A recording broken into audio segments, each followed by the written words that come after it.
I think, a huge part of the story for us here in Colorado Springs is almost everything you see is non-native. It doesn't belong here. As you look across the way, look at all the native site trees that are doing great.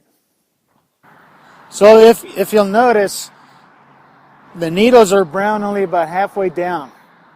That's not symptomatic of mountain pine beetle, because if it was mountain pine beetle, the needles would be brown the entire length and the entire tree all at one time. This is symptomatic of salt damage exacerbated by drought damage. So if you look at the parking lot and see where all of our equipment remove the salts from the parking lot, it gets dumped right here. Then the tree picks it up, and the salts are dumped, the excess salts that the tree doesn't want are dumped in the needles, because the needles are the thing that's going to be dropped off after they become 3 years old. And so this is a real easy symptom to ascertain between is it mountain pine beetle or not.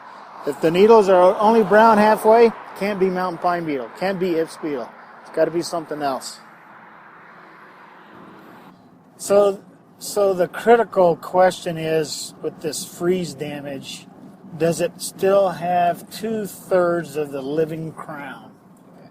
If it doesn't, if it starts to get up into 50% dead, then the tree begins to fail. We can see that this is a landscape tree that's been transplanted.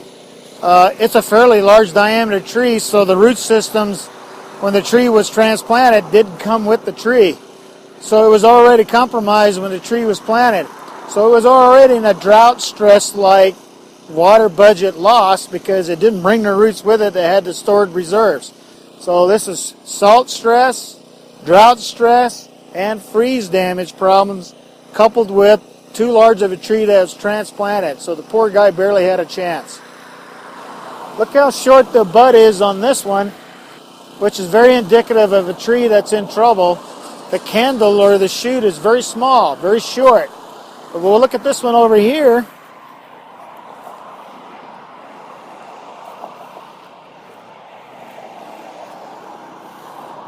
This is very indicative of a tree that's in great shape, got a good water budget, lots of pollen-making parts of the plant, good cones, good shoot, candle length. This tree's doing great. Every one of these is a transplant. None of these trees belong here. If you have landscape trees like all of these are, and they're growing above a beautiful turf, what makes the turf beautiful is the water. Problem is, typically by late, believe it or not, August, the trees start to go through this physiological process that's called getting set for winter. And so the trees, if they're being watered too late in the fall, if we have a fast freeze like we did back in November, then the trees' needles and or leaves, buds, whatever, are still turgid with water. And so those cells burst just like a water line would. And so that's why you see this mass decimation of these needles, trees across boundaries. Let's say, hey, man, the water has been great, especially for herbaceous plants like grasses and wildflowers.